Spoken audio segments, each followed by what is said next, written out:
제가 참고적으로 메가스터디 와서 지금 설명한 지가 딱 20년째가 돼요. 20년째가 되는데 이 입시는 솔직히 정시는 너무나 원서 쓰기가 쉬운 거예요.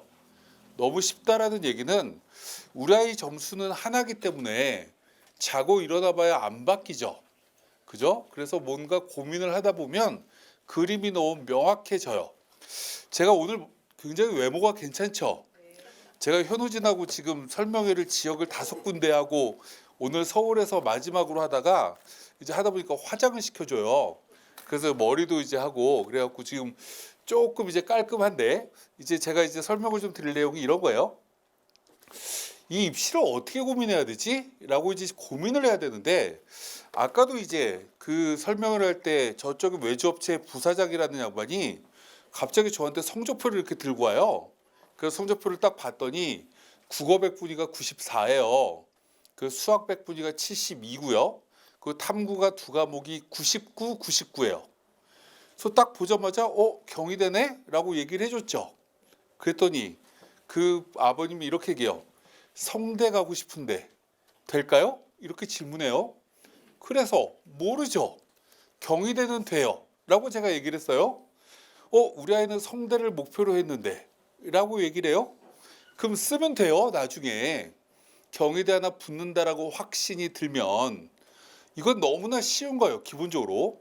근데 우리가 오늘 제가 이제 말씀드릴 내용은 뭐냐면 이게 대학 입시를 우리가 준비할 때 아까 뭐 서열대로 막 간다고 말씀을 쭉 하시던데 서열대로 가는 경우도 있지만 서열하고 연관 없이 가는 친구들이 생각보다 되게 많아요.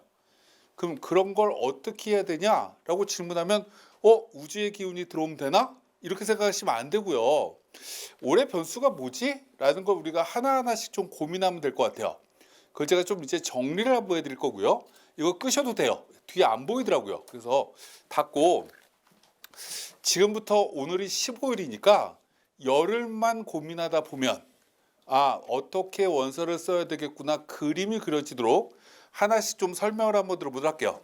13페이지를 왜 보자고 했냐? 13페이지에 왼쪽에 이제 위에 표를 보다 보면 총점대별 영역별 표준점수 평균이라는 게 되어 있어요. 거기에 이제 맨 꼭대기 430점부터 시작을 해서 뒷페이지로 넘어가면 맨 아래쪽에 326점이라는 점수까지 표준점수 1점당 쭉 나열이 돼요. 변수가 쭉 나열이 되는데 예를 들어 여기 오신 분들은 대부분 이 안에는 들 거예요. 안 들어도 상관없는데 예를 들면 이건 뭐냐? 라고 질문하면 이 대학 입시가 총점 가지고 대학 가는 건 아니죠. 어떤 대학은 국어 반영비율이 높기도 하고 어떤 대학은 수학 반영비율이 높기도 하고 어떤 대학은 탐구 반영비율이 높기도 해요. 그럼 내 점수를 대입을 해보면 나는 뭘 잘했지? 라는 걸 우리는 첫 번째 알 수 있어요. 뭘 잘했지를 아는 것뿐만 아니라 얼마나 잘했지? 라는 걸 우리가 알려고 하면 예를 들면 13페이지 맨 밑에 376점이라고 되어 있어요. 376점이라는 점수를 보면 거기 이제 처음에 사탐응시자 쪽은 국어 성적이 높네요. 127점쯤 되고 수학은 121.6이고 탐구는 127.4래 라고 이렇게 점수가 나와 있는 거죠. 그럼 내가 만약에 문과 계열의 학과를 쓰려고 하면 여기 아이들 점수랑 비교를 해봐야 되겠죠. 내 점수는 어떻게 되지? 라는 거 확인해 보면 되는 거고요. 내가 만약에 자연계열 쪽으로 원서를 쓴다라고 하면 그 옆에 과탐응시자가 아이들은 점수가 어떻게 되지? 그 옆에 사탐 하나, 과탐 하나도 우리가 원래 이 친구의 본질은 자연계 친구죠. 문과 친구가 사탐 하나, 과탐 보는 애들은 없어요. 그럼 이 두 개를 보면서 실제로 나는 어떤 과목을 얼마나 잘 봤지를 기본적으로 보시면 돼요. 첫 번째. 그래서 이 점수는 그냥 그 뒤에 15페이지는 100분위를 가지고 쭉 나열을 한 거니까 이건 참고적으로 쭉 보시면 될 것 같고요. 이제 쭉 이 자료집 중에 필요한 것만 몇 가지 쭉 설명을 한번 드리면서 자료집을 이제 넘겨버리도록 할게요. 22페이지를 잠깐 보도록 할게요. 22페이지를 잠깐 보면 아까 뭐 국어 싸움이다 라는 얘기를 잠깐 하셨는데 우리가 기본적으로 원래 정시는 국어 싸움이에요. 시험이 어려우나 쉬우나. 제가 아까 현우진이랑 놀다 왔다고 말씀드렸는데 우진이는 수학이 중요하다고 얘기를 하죠. 민철이는 국어가 중요하다고 얘기를 하고요. 이렇게 얘기를 하는데 점수가 나오고 나면 국어가 가장 중요해요. 왜 그러냐? 거기 지금 22페이지를 간단하게 보면 작년하고 올해하고 국어, 수학의 표준 점수 차이가 나열되어 있어요. 이건 다시 얘기를 하면 다 맞은 친구랑 빵점 맞은 친구랑 표준 점수 차이는 국어는 매년 100점 정도 차이가 납니다. 여긴 지금 표시가 안 되어 있지만 2024학년도에는 국어는 무려 109점 차이 났어요. 원래 국어의 표준 점수는 거의 원점수랑 1대1 대응하거든요. 근데 옆에 수학을 보면 79점, 78점이라는 얘기는 수학은 10점 단위당 2점씩이 사라지는 거예요. 소멸되는 거예요. 왜 그러냐라고 질문하면 수학은 주관식이 있다 보니 찍으면 9점 나와요. 저희 어머님이 찍으면 9점 나오거든요. 그래서 보통 9등급이 9점 정도밖에 안 나옵니다. 국어는 찍으면 20점 나오죠. 왜요? 오지선다형이니까. 표준 편차가 커서 그래요. 그럼 다시 얘기하면 수학은 밀집되어 있습니다. 얼마나 밀집되어 있냐라고 질문하면 올해 실제로 1등급, 2등급 저기 26페이지로 잠깐 넘어가 보도록 할게요. 26페이지를 보시다 보면 실제로 얼마나 밀집되어 있냐면 수학 같은 경우에 위에 표에 2026이라고 적혀 있는 게 맨 오른쪽에 있어요. 다 맞은 애는 780명이구나 라고 되어 있는데 그 밑에 2점 떨어지는 애는 59명밖에 없고 그 밑에 1899명 있고 두 칸 내려가면 4579명 나오고 또 두 칸 내려가면 9000명 또 한 칸 내려가면 3000명 이렇게 뭔가 애들이 한쪽에 군락되어 있습니다. 그럼 다시 얘기하면 내 점수에 따라서 아이들이 어떻게 분포되어 있는지를 우리는 이렇게 좀 보셔야 돼요. 상위권 친구는 내가 지원할 대학교의 수학 점수는 거의 똑같다. 올해는 동점자가 너무 많고 중간에 10명, 18명, 34명 이렇게 있는 건 도대체 누굴까? 라고 질문하면 기하 선택자고요. 여기 지금 100명 단위로 나오는 구간은 확률과 통계 선택자예요. 그러다 보니까 실제로 수학은 올해 너무나 동점자가 많고 실제로 이것도 맨 앞에 저희가 예를 하나 집어넣었는데 10페이지를 잠깐 앞으로 다시 돌아가 보시면 10페이지에 잠깐 보다 보면 우리가 100분이나 표준점수 이렇게 쭉 보다 보면 국어는 놀랍게도 거의 표준점수 1점 내려갈 때 100분위가 1점씩 1대1 대응을 하는데 수학은 저 꼭대기에 3칸 빼고 그 다음에 또 3칸 빼고 밑으로 내려가서 96 이하로 내려오면 대부분 2칸씩 100분위가 뚝뚝 떨어집니다. 그럼 동점자가 무지하게 많다라는 거죠. 동점자가 이렇게 100분위가 떨어진다는 얘기는. 그래서 올해는 아이들이 수학의 변별력이 별로 없어요. 이 내가 변별력이 없다는 얘기는 내가 예를 들어서 저 위에 고려대 쓰는 친구들 수학 점수 별로 차이 안 난다는 얘기고요. 성대 쓰는 애도 그렇고 숭실대 쓰는 애도 그렇고 아주대 쓰는 친구들 그럴 겁니다. 그래서 우리가 무언가 볼 때 이렇게 만들어지면 어떤 상황이 벌어질 거냐? 국어의 반영비율이 낮은 대학은 이 대학이 환산 점수로 돌릴 때 굉장히 점수 차이가 적게 차이가 나요. 예를 들면 국어 반영비율이 25%인데 수학 반영비율이 40%인 자연계학과를 보면 수학 점수는 거의 똑같다는 거예요. 그럼 반영비율이 적은 국어 1점, 2점 가지고 학과 사회율이 쭉 만들어져요. 그럼 어떤 상황이 벌어질까요? 내가 원서 쓸 때 불안감이 더 크죠. 예를 들어서 기계공학과가 될 것 같기도 하고 안 될 것 같기도 해. 이러면 아이들은 그 밑에 학과가 뭐가 있지? 라고 생각할 때 밑에 학과가 신소재공학과가 있어요.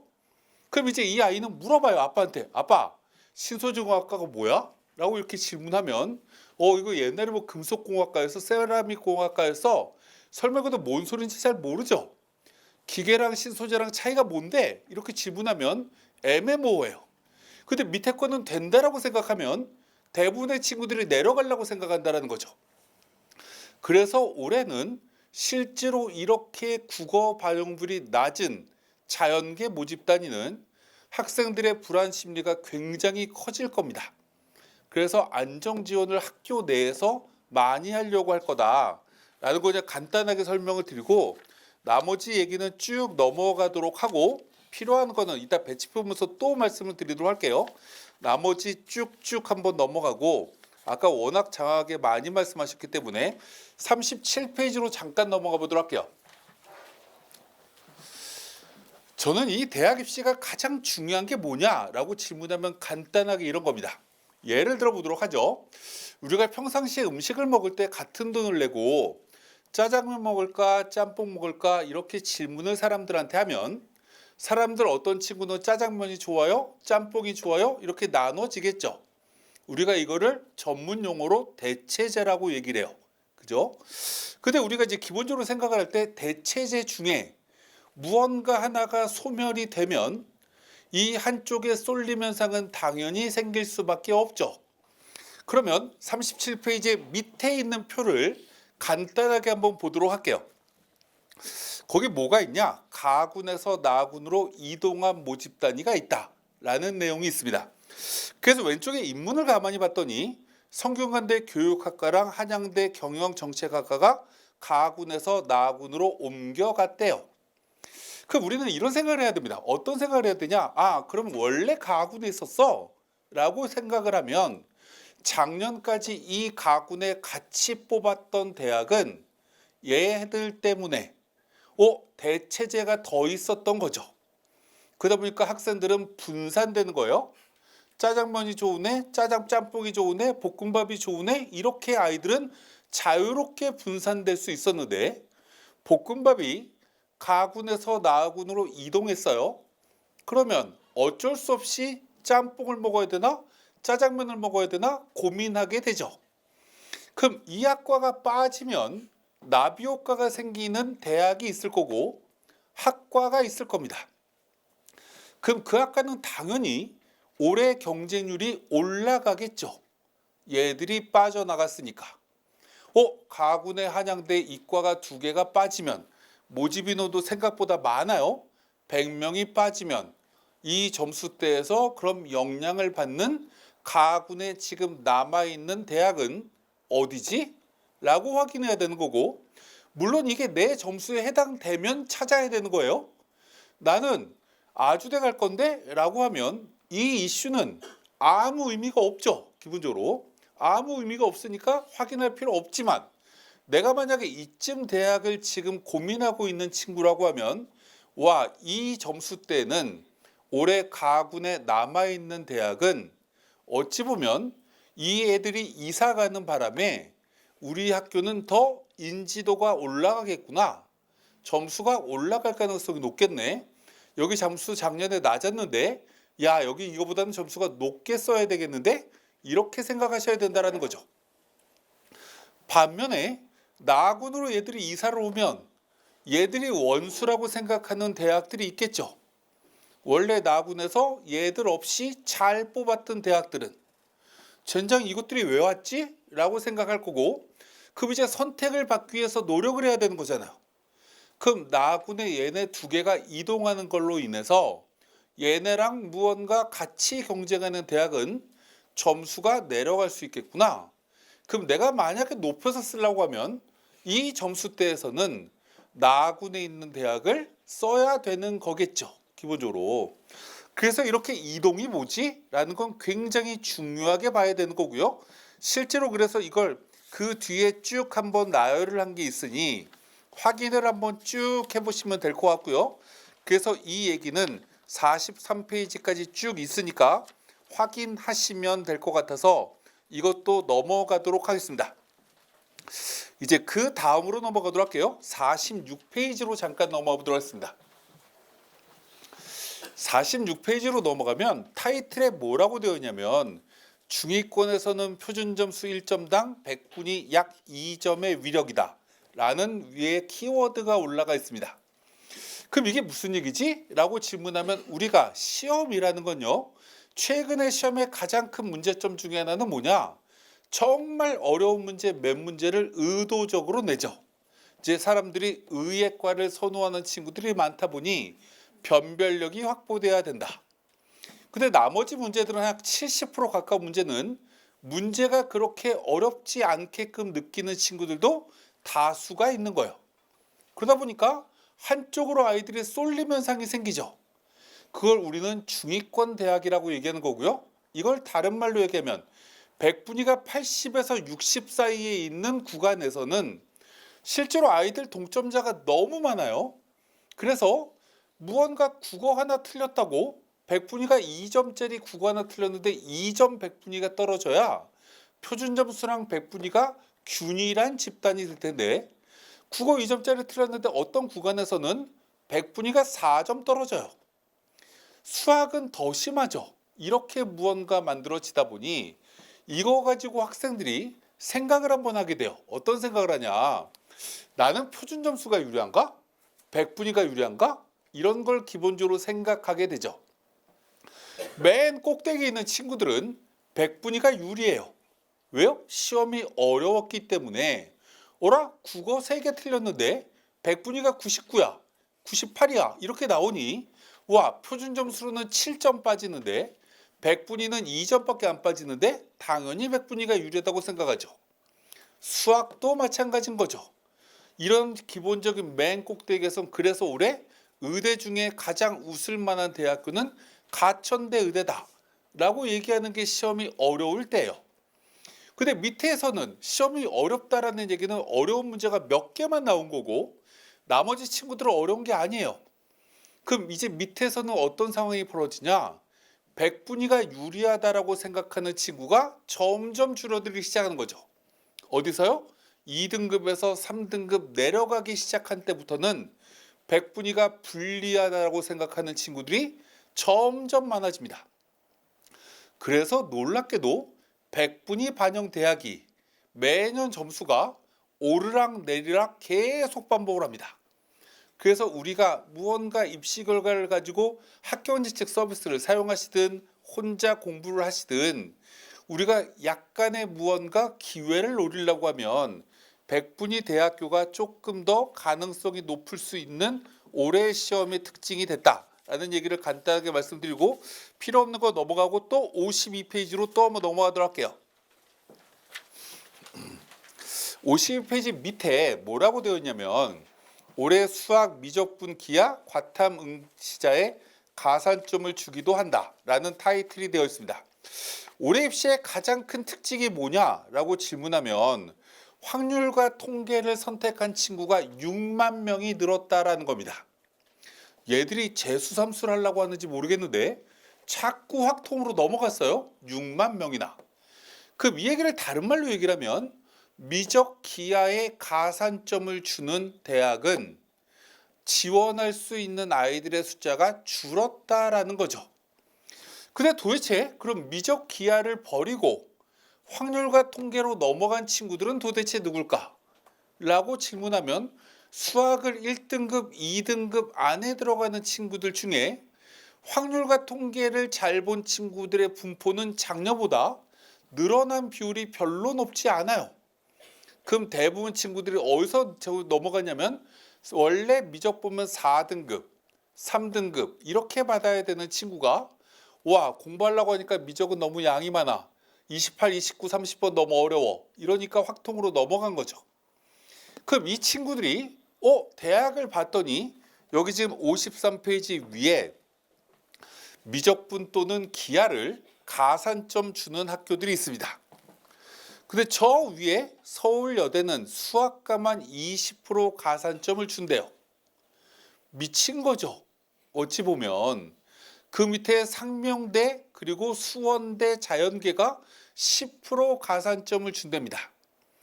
그럼 이 얘기를 다른 말로 얘기하면 확률과 통계는 오지 말래? 라는 얘기랑 똑같은 거죠. 기본적으로. 이러면 지원풀이 줄어드는 효과가 생기죠. 미적분 시험 친 친구들만 와야 되는 거고 미적분 친 친구들이 나는 정말 서울여대 수학과 좋아했는데 이런 충성심이 높은 친구들이 많으면 점수가 유지되겠지만 이런 친구들이 별로 없으면 이거 확통 친구들 다 안 가려고 하고 미적 친 친구들도 별로 좋아하지 않으면 실제로 이럴 때 이변이 일어나는 겁니다. 기본적으로. 그래서 이 미적분 기하에 가산점을 준다라는 얘기는 확통 선택자한테 가지 않아야 되겠다라는 동기 요인이 발생하니 이들 대학교가 합격예측 서비스에 지금 어떻게 아이들이 지원하고 있지?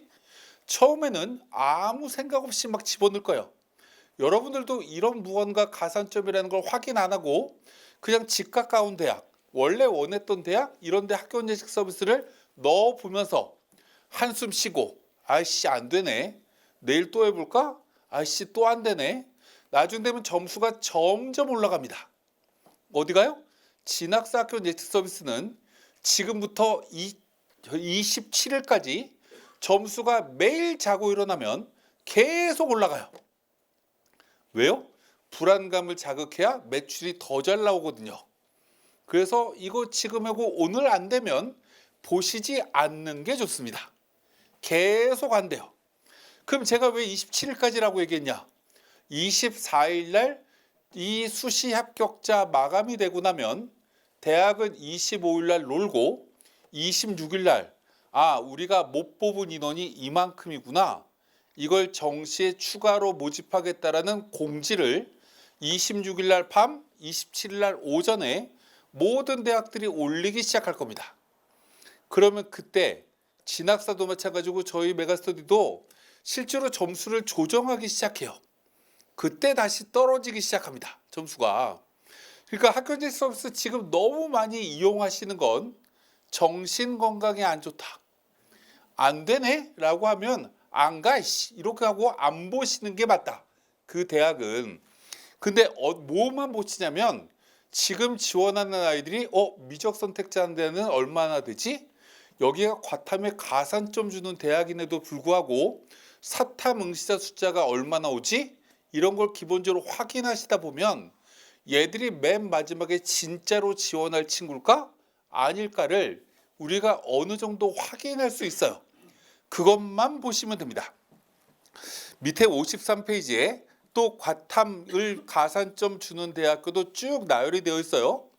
정말 이해가 안 가는 것 중에 하나가 저쪽에 연대 고대도 가산점 3%밖에 안 주는데 이 명지대 성신여대는 10% 가산점을 준답니다.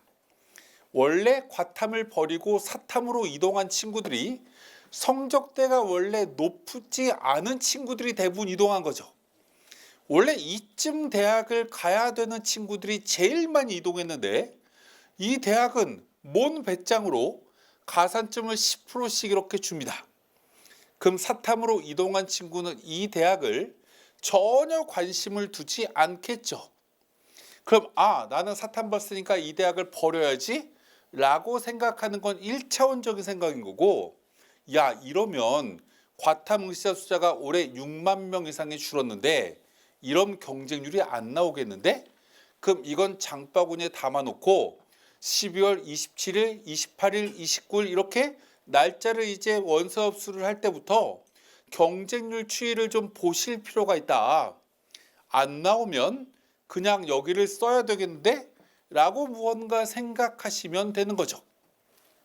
그래서 이들 대학교 가산점을 그냥 주는구나 안 주는구나 라고 판단하셔야 되는 게 아니라 기본적으로 이걸 보면서 어떤 대학교를 써야 될지 말아야 될지를 확인하셔야 된다. 예를 들면 이런 거죠. 여기 이제 대학이 쭉 나올 때 이제 예를 들면 우리나라 대학 중에 막강한 경쟁 대학교가 하나 있죠. 우유랑 햄이 나오는 저쪽의 대학과 불교가 이제 모태인 대학과 둘 다 막강한 경쟁 대학입니다. 건국대는 과학에 가산점을 주지 않아요. 저쪽의 동국대는 가산점을 주죠. 그럼 그쯤 되는 친구들이 이제 고민을 하죠. 건국대를 갈까? 라고 선택하는 친구는 사탐을 한 과목 했거나 두 과목을 다 한 친구. 이 친구는 우유가 나오는 대학이 좋다라고 얘기할 거예요. 나는 과학을 한 과목이라도 본 친구는 그래도 가장 서울의 중심에 있는 대학이 낫지 않나? 라고 생각을 하고 동국대의 최대 장점이 뭐지? 라고 확인해 보면 전과가 자유롭게 되는 대학이거든요. 그럼 나는 여기 조금 인기 없는 물리반도체 학과 가가지고 나중에 기계로봇학과로 이동할까? 이렇게 욕심을 가질 수도 있죠. 이런 여러 가지들을 기본적으로 보려고 하면 이게 그냥 가산점을 이렇게 준다라는 걸 확인해야 되는 게 아니라 내가 쓸 대학교가 예를 들어서 5개가 있다라고 하면 5개 중에 하나도 가산점 안 주는 대학, 가산점 제일 많이 주는 대학으로 이렇게 나열을 해서 실제로 이게 나한테 유리해 불리해를 판단해야 되는 게 아니라 실제로 이 대학에 모의 지원한 친구들이 어떤 분포를 가지고 있지? 와, 사탐이 훨씬 더 많은데 얘들이 과탐 가산점 구애받지 않고 쓰네. 나중에 안 쓸 가능성이 되게 높아지는 거죠. 왜 가산점 없는 대학교도 있다라고 하면 이런 무언가 이동을 좀 고민하셔야 될 필요가 있다라는 말씀을 드리고 54페이지로 잠깐 넘어가도록 할게요. 54페이지 맨 밑에 보면 작년에 이 영어가 1등급이 6.2%였어요. 6.2%였는데 이 연세대학교라는 대학교의 맨 밑에 뭐라고 되어 있냐면 1등급 비율이 6.2%일 때 오른쪽 2등급인 학과, 다시 얘기하면 합격한 친구들을 조사했는데 70% 컷에 해당되는 아이들이 실제로 2등급이야 영어는 인 학과가 40%가 있었다라는 얘기입니다. 작년에. 그래서 모든 학과를 다 확인했더니 거의 모두 다 자연계 학과입니다. 그 전년도에 4.71%였을 때도 21개 모집 단위가 있는데 다 자연계 학과예요. 그 원래 우리가 이걸 보면 자연계 아이들이 영어를 못한다 라는 게 과거부터의 특징입니다. 기본적으로. 왜? 수학 공부하느라고 시간이 많이 들기 때문에, 과학 공부도 해야 되기 때문에, 그래서 영어를 더 놓는 게 원래 자연계예요. 와, 그러면 이 정도 20개 이상의 모집 단위가 2등급이야. 근데 올해 영어 1등급은 3%밖에 안 나왔죠. 그러면 와, 대부분의 학과는 영어가 2등급이겠네? 라고 생각하셔야 되는 겁니다. 근데 학생들은 어떤 고민하냐면 내가 2등급이면 우와, 연세대학교는 가장 영어 간 등급 간 점수 차이가 많이 나. 5점이나 차이 나는데 안 써. 라고 생각을 할 가능성이 되게 높은 거죠. 3점밖에 차이가 안 나는 고대 갈까? 성대는 1, 2등급 만점 줄 것 같은데 이렇게 무언가 반영 점수가 작은 쪽으로 자꾸 쏠려요. 올해는 2등급이 정말 많다. 이 위에서는. 그러면 이 아이들은 어떻게 움직일 거냐를 기본적으로 고민하셔야 되는 거고요. 그래서 이렇게 되면 점수가 달라지는 거기 때문에 또 여기에 우리가 기본적으로 확인해야 되는 거, 실제로 이 영어는 아이 대학들이 어떤 점수 차이를 보이는가를 기본적으로 우리가 확인하면서 실제로 이거 55페이지, 56페이지를 쭉 한번 보시면 될 것 같고요. 이제 뒤에 있는 거 그냥 쭉 읽어보시면 될 거라서 별로 중요한 게 없을 것 같아서 나머지는 그냥 쭉 한번 시간 날 때마다 한 번씩 읽어보시면 될 것 같고, 이제 배치표를 가지고 이게 별로 의미가 없을 수도 있는데 정말 의미가 지금은 있습니다. 뭐가 있는지를 제가 간단하게 좀 설명을 드리면서 슬슬 정리를 한번 해보도록 할게요. 3장을 드렸어요. 3장을 드렸는데 이 맨 처음에 무슨 색이지? 이거 하늘색으로 되어 있는 건 나군이고요. 보라색으로 되어 있는 게 가군입니다. 그리고 저쪽에 감색으로 있는 게 다군이에요. 그래서 이렇게 처음에 딱 펴보면 3개를 한번 이렇게 쭉 한번 펴보세요. 메가스터디라는 이름이 맨 앞으로 딱 나열이 된 걸 가만히 보면 가군에 있는 대학교를 쭉 이렇게 왼쪽부터 이렇게 쭉 보다 보면 어떤 느낌이 드냐면 대학의 이름이 생각보다 하나의 대학교가 꽤 많은 칸을 차지하고 있다. 나군 걸 한번 볼까요? 하늘색을 봤더니 열나 비좁습니다. 그렇지 않나요? 나군의 대학이 훨씬 많은 거죠. 그죠? 그럼 이거는 물론 이 앞에 있는 페이지는 서울 그리고 경기도에 있는 대학 중에 가군에서 모집하는 대학을 여기다 표현한 거고요. 나군도 똑같이 그렇게 표현했는데 와, 나군의 모집 대학이 많구나 라고 전체 대학은 얘기할 수 있어요. 근데 우리는 아까 제가 말씀드렸지만 전체 대학을 쓰는 게 아니죠. 나는 여기서 몇 개 대학교만 내 점수대에 맞을 겁니다. 그럼 그 대학교를 우리는 골라내면 돼요.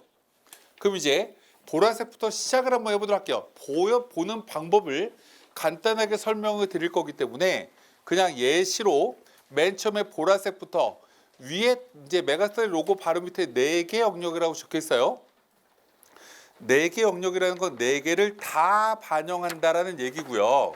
이거 보는 방법 간단하게 설명드리면 중간으로 4개 영역에서 오른쪽으로 평행 이동하면 4개 영역 지방의학학이라는 게 앞 페이지에 적혀 있습니다.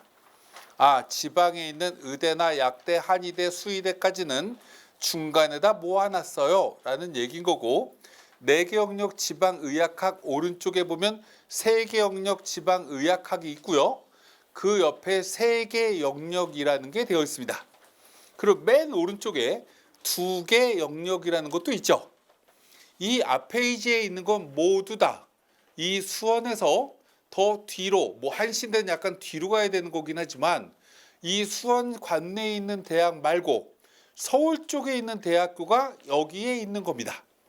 다시 얘기하면 저쪽 천안까지 내려가지 않아요. 여기 있는 대학들은. 이렇게 모집하는 대학들이 여기 가군에 다 몰려 있구나 라는 게 첫 번째. 4개 영역 밑에 보면 그 맨 처음에 이제 대학 이름이 첫 번째 나오기 시작합니다. 맨 처음에 뭐가 나오냐면 연세대라는 대학이 나오죠. 연세대라는 대학교에 오른쪽에 보면 고려대가 나오고요. 고려대 일반이라는 게 있고 그 옆엔 교과우수라는 고려대가 또 있어요. 이거는 내신이 들어가는 거라서 2개를 분리한 거고, 고려대 교과우수 바로 밑에 보면 성신여대라는 대학교가 아래 있죠. 위에 있는 대학과 성신여대의 차이점은 대학 이름에 구분이 되어 있습니다. 그죠? 성신여대처럼 바탕에 색칠이 되어 있는 대학은 백분위 반영대학입니다. 그럼 그 옆에 명지대도 마찬가지고 그 위에 가톨릭대도 마찬가지고 이런 대학들은 백분위 반영대학이구나. 그럼 우리는 첫 번째 생각을 한번 해보도록 하죠. 백분위 반영대학이야 라는 얘기는 작년이나 올해나 백분위의 분포는 원래 비슷해야 정상이죠. 작년에는 46만 명이 수능 봤고요. 올해는 49만 명이 수능을 봤어요. 그러면 이거의 차이점은 뭐냐라고 질문하면 백분위 80 넘어가는 친구가 49만 명 시험 볼 때는 9만 8천 명 정도 있는데 작년에는 9만 2천 명밖에 없었어. 뭔 얘기인지 가시나요? 상위 20% 백분위 80은 상위 20%니까 46만 명 시험 봤을 때는 9만 2천 등이구나. 올해는 학생 숫자가 좀 늘어났으니까 9만 2천 등이 아니라 49만 명이 수능 봤으면 9만 8천 등이네 라는 거죠. 그럼 예를 들어서 작년에 어떤 대학교가 백분위 80이라고 어디 가나 학교 홈페이지 올려놨어요. 우리 대학이 작년에 입시 결과는 백분위 80이에요 라고 하면 올해도 80일까? 라고 생각해 보면 80으로 쓰면 위험 부담이 되게 커지는 거죠. 작년에 70% 컷이라고 발표했는데 올해는 이게 거의 커트라인 근처로 가까워질 수가 있겠죠. 왜요? 수험생들이 늘어났으니까. 그럼 이 백분위라는 대학은 뭐에 영향을 받는 거냐라고 질문하면 올해 시험 본 친구들이 얼마나 되지? 라는 거에 영향을 받을 뿐 실제로 시험의 난이도나 이런 거에는 크게 영향을 받지 않기 때문에 원서 쓰기 정말 쉬운 대학입니다. 작년 입시 결과가 어떻지? 재작년 어떻지? 그전년도 어떻지? 그럼 그때 수능 응시자 숫자는 얼마나 되지? 라는 걸 기본적으로 확인해 보면 올해 점수가 어디쯤 나오겠구나 라는 걸 확인하기가 너무 쉽다. 이게 색칠되어 있는 대학입니다. 그래서 이거는 학교내책 서비스나 이런 걸 굳이 안 봐도 그냥 이렇게만 확인해도 그냥 추정이 가능해요. 만약에 이렇게 해서 무언가 70% 컷하고 내 점수랑 비교했을 때 내 점수가 남는데도 불구하고 학교내책 서비스가 안 된다고 그래. 그럼 그 서비스가 이상한 겁니다. 그 서비스가 이상한 건지 실제로는 그렇구나 라고 확인하시면 된다. 그럼 그 다음에 이제 연세대학교가 있고 고려대학교는 색칠이 안 되어 있어요. 근데 그 대학교 중에 연대 바로 밑에 보면 서울과학기술대가 있습니다. 그리고 서울과학기술대 옆에 국민대라는 대학도 있어요. 그럼 두 개 대학교가 연대, 고대, 숙명여대랑 다른 점은 뭐냐라고 질문하면 대학 옆에 점이 안 찍혀 있어요. 그죠? 연대, 고대, 숙명여대는 대학 옆에 점이 하나가 찍혀 있죠. 뭐가 다른 거냐라고 질문하면 점이 없는 대학은 국어랑 수학이랑 탐구가 모두 다 표준 점수를 그대로 반영하는 대학입니다. 그럼 이 대학은 그냥 표준 점수를 다 더하는 거구나 라고 생각하시면 돼요. 그럼 여기에 또 하나 팩트를 하나 설명을 한번 들어보도록 할게요. 표준 점수가 뭐지? 라고 질문하면 표준 점수는 여러분들이 공부하셨던 정규 분포를 기반으로 만드는 겁니다. 그래서 표준 점수는 해마다 뭐가 바뀌는 거냐면 다 맞은 친구의 표준 점수가 바뀌는 거고요. 1%, 2%, 3%, 4%까지 표준 점수는 달라집니다. 표준 점수의 구간은 그래요. 그럼 뭐가 똑같냐라고 질문하면 100분이 94 이하로 내려가면 작년의 표준 점수나 올해의 표준 점수는 똑같습니다. 안 달라지는 게 표준 점수의 특징이에요. 그럼 다시 얘기하면 국민대학교나 서울과학기술대는 100분이 94가 넘는 친구가 가는 대학이 아니죠. 그럼 이 대학은 똑같습니다. 작년 입시 결과나 올해 입시 결과가 표준 점수가 매년 똑같다 라고 생각하시면 됩니다. 그래서 예를 들면 대학의 국민대에 가서 서울과학기술대에 가서 작년에 표준 점수가 몇 점이 붙었나요? 70% 컷을 국어 점수는 몇 점이에요? 수학 점수는 몇 점이에요? 탐구 점수는 몇 점이에요? 이렇게 물어보시면 됩니다. 반영 비율이 예를 들어서 영어 빼고 40, 30, 30이었어. 만약에 이렇게 반영 비율이 있어요. 그랬을 때 국어 점수가 내 점수가 작년 점수보다 1점이 남아 라고 하면 40% 반영하는 거에 내 점수가 1점이 남는 거죠. 작년 표준 점수랑 올해 표준 점수랑 내 점수랑 비교하면 된다는 얘기예요. 수학은 30% 반영해. 똑같아. 이러면 수학은 유불리가 없구나.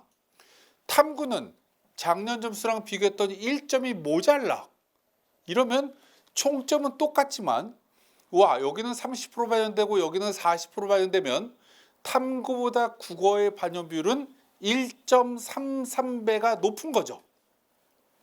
그러면 나는 점수가 똑같은 게 아니라 내 점수가 0.33점 정도 남는다 라고 생각하시면 돼요.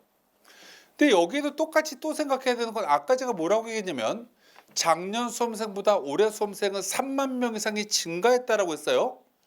그럼 표준 점수 1점에도 아이들은 조금씩 늘어나 있겠죠. 그럼 작년에 117점짜리가 들어갔대요. 나 117점인데 이러면 불안감이 커지는 겁니다. 왜? 학생 숫자가 늘어났기 때문에. 그래서 이들 대학교 방금 얘기했지만 그냥 표준 점수 그대로 더하는 서울과기대, 국민대, 홍익대, 한국항공대 등등의 대학교는 학원 예측 서비스를 막 보고 막 이렇게 되나 안 되나가 중요한 게 아니라 방금 말씀드렸지만 이렇게 대학이 발표하는 거 어디 가나 이런 사이트에 이렇게 학과별로 국어, 수학, 탐구의 표준 점수가 그대로 적혀 있으면 이거 반영 비율만 조합해서 확인하시면 된다 안 된다가 명확하게 판단된다. 그럼 바뀌는 건 뭔가요? 라고 질문하면 94가 넘어가는 100분위에 가야 되는 대학교만 매년 점수가 바뀌는 게 정시입니다. 그래서 제가 아까 말씀드렸지만 그냥 점수를 딱 보면 어디가 되겠구나 안 되겠구나는 그냥 기본적으로 이렇게 하다 보면 바로바로 보여요. 여러분들도 내 점수를 그냥 기본적으로 딱 보다 보면 여기는 되겠네 라는 대학교에 점점 점수 차이를 줄이면 돼요. 예를 들면 경희대학교 원자력공학과는 되네? 돼. 그럼 여러분들 뭐 하시면 되냐면 조금 높이면 되나? 라는 거 확인하시면 돼요. 여기까지도 되겠는데 기계공학과도 되겠는데? 라고 생각하시면 돼요. 기계공학과 되는지 확인해 보시면 돼요. 되는데? 라고 생각하면 그럼 더 올라가서 전자공학과 되나? 라고 확인하시면 안 되네? 라고 하면 여기는 기계공학과까지가 내 점수로는 되는 학교구나 라고 확인하시면 된다는 거죠. 이렇게 무언가를 찾아 나가는 작업을 몇 군데를 해야 되는데 이 배치표의 가장 큰 의미는 뭐냐? 방금 아까 말씀드렸지만 대학이 여기에 다 한꺼번에 모여져 있는 거고요. 그러면 가군에서 어떤 대학을 쓰는 게 좋을까? 그냥 우리가 학교 예측 서비스만 그냥 이용하면 이게 도대체 가군인지 나군인지 이것과 경쟁 대학교 내가 쓸만한 대학교를 찾으려고 하면 또 일일이 다 클릭해 봐야 돼요. 그럼 이걸 제일 좋은 건 이걸 옆에다 깔아놓고 가군에 내가 만약에 여기에서 저쪽에 숙명여대가 된대 라고 하면 숙명여대랑 비슷한 점수대에서 되는 학교를 또 되는지 찾아볼까? 이렇게 사용하면 훨씬 더 쉽다라는 얘기를 첫 번째 드리고 이제 그 다음 얘기로 또 넘어가 보도록 하겠습니다. 연세대 바로 밑에 보면 이제 음영 처리가 되어 있는 것부터 읽어보도록 할게요. 22.2, 33.3, 11.1, 33.3 이렇게 적혀 있는 게 맨 처음에 나옵니다. 이건 뭔가요? 라고 질문하면 국어, 수학, 영어, 탐구의 반영 비율이에요. 그럼 이거 원래 자연계 모집 단위가 이렇게 반영되거든요. 그럼 이게 왜 위에 있죠? 라고 질문하면 연세대학교라는 대학 바로 밑에 서울과학기술대학이라는 이름 밑으로 내려가면 의예과가 제일 먼저 나오죠. 이해 가시나요? 그 밑에 치예과가 나오고 연세대에서 제일 높은 학과가 자연계학과다 보니 위에 있는 음영이 먼저 자연계께 먼저 나오는 겁니다. 됐죠? 그리고 그 밑에는 뭐라고 적혀 있냐면 인문 그리고 그 옆에 뭐 블라블라블라 막 적혀 있고 두 줄 학과들이 쭉 나열된 다음에 그 밑에 뭐라고 적혀 있냐면 또 37.5, 25, 12 뭐 이렇게 적혀 있죠. 25 이렇게 적혀 있죠. 이거는 위에 있는 학과들, 다시 문과학과들은 반영 비율이 국어 반영 비율이 높다, 수학은 낮다라는 거기에 해당되는 겁니다. 그래서 이 회색 음영에 있는 내용들은 여기 밑에 있는 학과들의 반영 비율이 국어, 수학, 영어 탐구는 어떻게 되는지를 표현해 놓은 겁니다. 그럼 예를 들면 이런 거죠.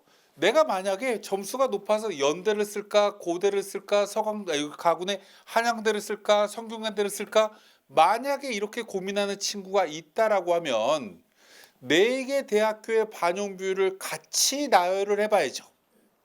같이 나열을 했는데 예를 들면 우와 이 연세대학교는 문과 계열의 학과는 국어 반영 비율이 높네. 연세대학교 자연계는 수학하고 과학 반영 비율이 높네. 고려대는 어떻게 되지? 라고 고려대를 쭉 보면 고려대는 국어나 수학의 반영 비율이 대부분 학과가 똑같네. 그럼 연대랑 고대는 완벽한 대체제인 학교가 되죠. 반영 비율이 다르잖아요. 기본적으로. 근데 그 옆에 있는 성균관대를 보면 성균관대는 또 반영 비율이 또는이라고 적혀 있어요. 국어 반영 비율이 높기도 하고 수학 반영 비율이 높기도 해요. 40, 30, 10, 20 또는 30 뭐 이렇게 적혀 있잖아요. 그럼 이건 도대체 어느 쪽에 가까운 거지? 라고 우리는 확인해 봐야죠. 이거는 고려대학교 쪽에 가까운 건가? 연세대 쪽에 가까운 건가? 왜? 아이들은 이렇게 무언가 나누면 연대 쓸까 성대 쓸까 이렇게 고민하나? 고대 쓸까 성대 쓸까 고민하나? 이거 하나의 집단으로 묶일 수 있는 거죠. 대학의 이름만 다를 뿐 선발의 본질이 비슷하면 학생들은 그 점수가 유리한 친구들은 대체제 하나가 만들어진 거예요. 그럼 거기선 분산 효과가 생기죠. 남는 거 하나는 분산 효과가 생길 수가 없죠. 그럼 그 다음에 또 한양대도 또 한번 볼까? 라고 하면서 한양대도 또 찾아보시면 돼요. 다시 얘기하면 내 점수대에서 갈 수 있는 대학교가 5개라고 가정하면 5개의 대학교를 반영 비율대로 이렇게 분류를 해 놓는 거죠. 분류를 쭉 하고 나면 이게 어떻게 반영 비율을 적용시키는 쪽이 모집 인원이 정말 많구나. 와, 이렇게 반영 비율을 적용시키는 건 모집 인원이 되게 적네. 이렇게 무언가 특징이 나오기 시작합니다. 근데 이 점수대에 해당되는 친구는 유하나잖아요. 일정 인원이 있는 거죠. 그럼 이 친구들이 학생들마다 내가 잘 본 과목, 못 본 과목이 다 다를 텐데 이 아이들이 거의 비슷하겠죠. 왜요? 국어, 수학, 탐구의 100분위는 100부터 0까지 똑같기 때문에 국어 잘 본 친구, 수학 잘 본 친구, 탐구 잘 본 친구가 3분의 1 가까이씩 나눠지는 게 일반적이죠. 그럼 이게 모집 집단이 큰 쪽은 빵꾸날 가능성이 생기는 거고 모집 인원이 적은 쪽은 폭발할 가능성이 커지는 거죠. 그럼 이 반영 비율 가지고 이런 걸 고민해야 되겠구나. 첫 번째 이렇게 분류 작업을 하셔야 된다. 오늘은 12월 15일이다. 학생들이 낮에는 놀고 밤에는 학교지식 서비스 보면서 여기 됐으면 좋겠다, 여기 됐으면 좋겠다 이런 거 하지 말고 분류를 하고 그 서비스를 활용하면서 무언가 그 서비스가 어떻게 애들이 왜 이렇게 움직이지를 봐야 실제로 무언가 내 점수에 맞는 여러 가지 그림이 그려진다. 그래서 이 반영 비율에 따라서 대학을 분류 한번 해보셔라. 첫 번째. 두 번째입니다. 이제 회색 음영으로 내려가면 그 밑에 동그라미 1이 있고요. 동그라미 1에 사과라고 적혀 있고요. 연세대학교는 가로 안에 2라고 적혀 있습니다. 그럼 이 얘기를 다른 말로 얘기하면 사탐을 해도 되고 과탐을 해도 되고 두 과목이야 라는 얘기가 되는 거고요. 연세대에서 한 칸, 두 칸, 세 칸, 네 칸 내려가면 가톨릭대가 오른쪽에 있는데 가톨릭대는 사과 1이라고 적혀 있죠. 물론 그 밑에 의의 약학은 사과 2라고 적혀 있고요. 이걸 다른 말로 얘기하면 의대나 약대를 제외한 모든 학과는 사탐이나 과탐 중 잘한 거 한 과목만 반영할게 라는 게 가톨릭대라는 얘기인 거죠. 그 옆에 인하대를 봤더니 인하대는 그냥 사과 2네 이렇게 적힌 겁니다. 그럼 다시금 이 숫자 안에 있는 숫자가 1이냐 2에 따라서 또 이게 사과라고 적혀 있느냐 아니면 과라고 적혀 있느냐에 따라서 또 학생들의 집단은 어떻게 움직이냐가 또 달라질 겁니다. 물론 서울에 있는 일반 대학은 모두 다 사과가 대부분 다 풀려 있는 상태이기 때문에 서울대 빼고 가천대학교 저쪽에 저 카카오에 취업할 수 있는 학과 빼고 다 이제 사과가 다 풀려 있기 때문에 이거 유불리가 별로 없겠지만 실제로 동그라미 1번은 이걸 보시면 되는 거고 제일 중요한 건 동그라미 2번이 될 것 같아요. 동그라미 2번이 뭐냐? 이 대학의 특이사항입니다. 연세대학교는 사탐 3%, 그 다음에 가산 없음, 과탐 3%, 이렇게 적혀 있어요. 기본적으로. 고려대학교도 뭐가 적혀 있고요. 쭉 대부분의 학교들 2번이 복잡하게 막 적혀 있습니다. 그럼 이걸 다른 말로 얘기를 하면 사탐이나 과탐에 가산점을 주는 대학들은 대부분 동그라미 2번이 지저분하게 다 적혀 있는 거고요. 쭉 옆에 이제 한 6, 7칸 가면 가톨릭대, 인하대, 중앙대 옆으로 가면 덕성여대는 아무것도 안 적혀 있네요. 덕성여대는 과탐을 해도 자연계학과에 가산점이 없구나 라는 얘기가 되겠죠. 그래서 덕성여대 밑으로 내려가면 세종대가 나오고요. 세종대 밑으로 내려가면 약학과가 30명을 뽑는데 맨 위에 뭐라고 되어 있냐면 동그라미 1번, 동그라미 2번 그 위에 약학과만 과탐이 2과목이래요. 여기는 과학 지정이구나. 그 밑에 내려가면 세종대가 박스에 막 묶여 있죠. 그래서 세종대학과가 위에 4개 학과가 있고 그 바로 밑에 AI 신약이라고 이제 묶여져 있지 않은 학과가 덕성여대 학과예요. 그 밑에 또 세종대학교가 또 묶여 있죠. 4개 학과가 이건 세종대과인 거고 그 밑에 데이터 사이언스, 가상 현실융합, 과학기술, 자유전공 이 학과가 덕성여대가 되는데 덕성여대 밑에 있는 과는 모두 다 뭐라고요? 과학을 해도 가산점이 없는 대학이다 라는 거죠. 근데 학과들이 자유전공 빼고는 다 자연계열 학과잖아요. 자연계열 학과임에도 불구하고 가산점이 없다라는 얘기는 과학 선택자는 안 가라고 생각할 가능성이 되게 높은 거죠. 그럼 이거에 따라서 아이들이 어떻게 움직이냐도 되게 중요한 포인트가 될 거라서, 물론 사회 하나 하고 과학 하나 한 친구 중에 사회를 잘 본 친구는 오겠죠. 여기 탐구가 한 과목이니 가산점이 없더라도 실제로 대부분 친구들 안 불리하겠는데, 이렇게 생각할 수도 있죠. 이런 여러 가지를 다 보셔야 되는 게 동그라미 2번이다. 그래서 이 동그라미 2번에 따라서 학생들은 어떻게 움직일 거냐라는 걸 기본적으로 고민하다 보면 여러 가지 고민의 지점이 만들어질 거고, 이것에 따라서 아이들은 막 움직일 거기 때문에 이걸 잘 우리가 주도면밀하게 보면서 수학의 미기의 가산점을 어떻게 주지? 과학의 가산점을 어떻게 주지? 이거 굉장히 잘 확인하시면 됩니다. 그래서 이 정도로 확인하도록 하고, 이제 다시 연세대 서울과학기술대 옆에 밑으로 내려가 보도록 할게요. 의예과가 있고요. 치예과가 있고요. 약학과가 있어요. 약학과 왼쪽에 가면 292라는 숫자가 밑에 나와 있죠. 왼쪽에. 이 아래쪽에 있는 292는 100분이 점수입니다. 100분이 점수이기 때문에 그럼 이 아래쪽에 있는 숫자는 어느 대학교만 보면 되죠? 색칠되어 있는 성신여대나 명지대나 이런 대학교는 아래 숫자를 보시면 되는 거고요. 위에 가로 안에 숫자가 두 개가 있어요. 왼쪽에 있는 401이라고 적혀 있는 이 점수는 원래 사탐을 본 친구들, 문과학과들은 왼쪽 걸 보시면 되는 거고요. 오른쪽에 403이라고 적혀 있는 건 자연계학과 걸 보시면 됩니다.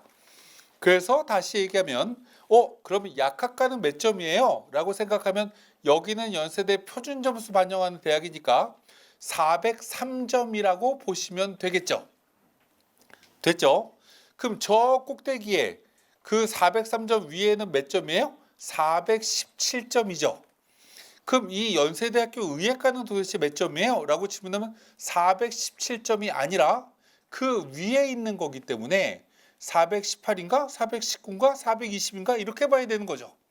맨 위에는 여기 정확하게 표시를 안 해놨는데 아래쪽 걸 보면 이제 이해가 좀 쉬울 것 같아요. 아래쪽에 417이고 아래가 403이니까 약학과는 403인지 알겠어. 그럼 그 중간에 있는 치의학과는 몇 점이지? 라고 우리가 이제 확인해야 되는데, 그럼 중간에는 점수가 몇 점이 있는 거죠? 403에서 417 사이니까 13점이라는 구간이 이 사이의 점수라고 확인하셔야 되는 거예요. 그럼 치의학과는 위에 약 5분의 4 위에 칸에 있으니 이거는 417에서 약 3점 정도 떨어지는 점수겠구나. 414인가? 라고 확인하시는 게 이 점수인 거다. 다시 얘기하면 이 왼쪽에 있는 점수가 위에도 있고 아래도 있는데 그게 이제 이 기준 점수의 기준 선에 있는 점수라고 확인하시면 되고, 그 사이에 있는 칸에 있는 학과들은 그 사이의 점수가 보이지 않게끔 쭉 나열이 되어 있기 때문에 그 점수를 하나하나 확인하시면 돼요. 그래서 이 배치표의 가장 장점 중에 하나는 연세대학교 이과랑 고려대 이과랑 성균관대 무슨 과랑 여기 한양대 무슨 과가 점수가 원래 총점으로는 비슷한 대학이구나. 그럼 여기서 아이들이 선택하게끔 될 텐데 나는 어떻게 선택하지? 남들은 어떻게 선택해야 되지?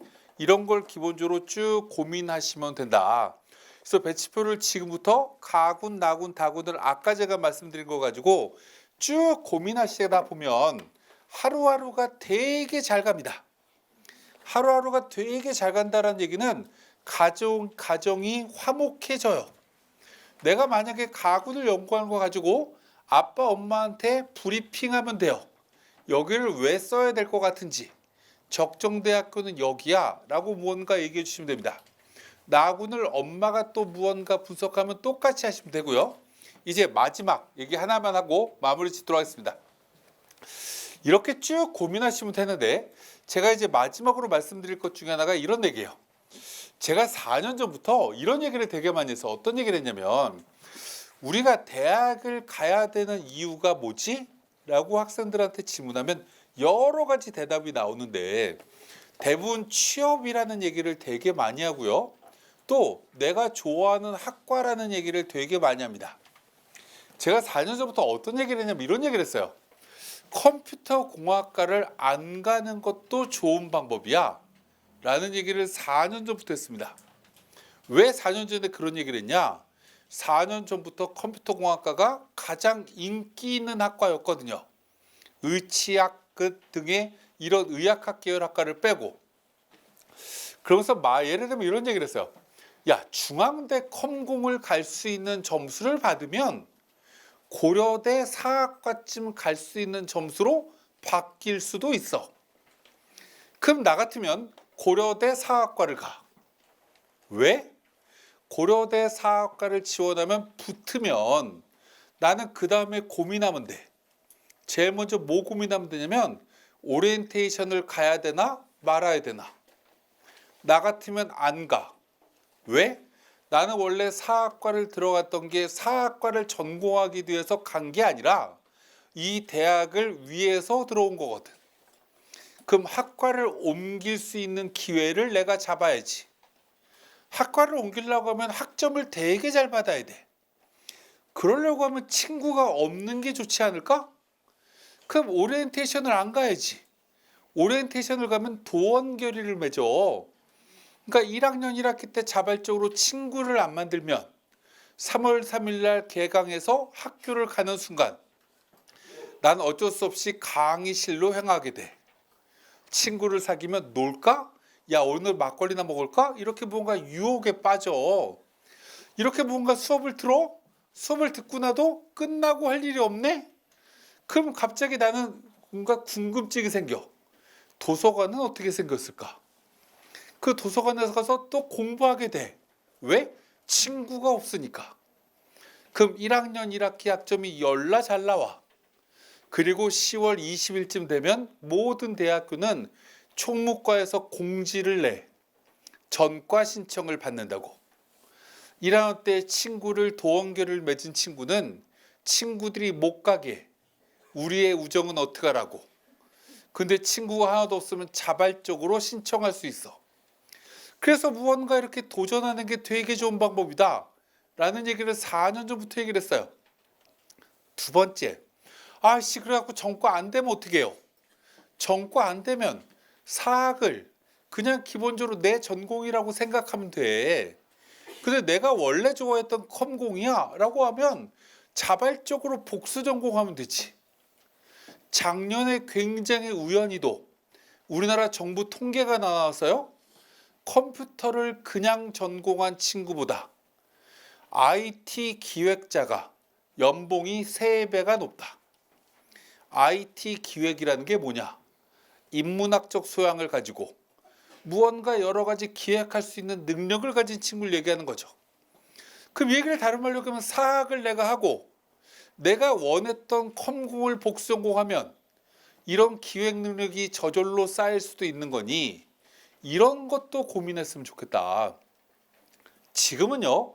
기본적으로 여러 가지 대학들 아까 저 회장님 뭐 욕을 되게 많이 하시던데 실제로 제가 아는 대학들은 여러분들이 어떻게 하면 취업이 더 잘 되길까를 고민합니다. 왜요? 그래야 그 다음에 또 신입생 뽑을 때 시너지가 날 거라고 생각하는 거죠. 그래서 그 중에 하나가 전과가 자유롭다. 대부분의 대학교가. 안 되는 학교는 서강대입니다. 성균관 대학교요. 두 개가 유이하고요. 서울대도 전과가 되고요. 연고대도 전과가 다 됩니다. 그래서 너무 학과 위주로만 무언가 보려고 하시지 말고 정시 지원할 때는 모든 문을 다 열어놓는 거예요. 다 열어놓고 내가 정말 이 대학을 들어갔는데 어떤 방법을 취하면 갈 수 있을까까지 여러 가지를 한번 고민하시면 되고요. 이렇게 무언가 지금부터 보름 동안 고민하시면 여러 가지 그림이 나올 겁니다. 저희 직원들이 31명 있는데 저희가 입시전략연구소라는 유튜브 채널을 지금 운영하고 있어요.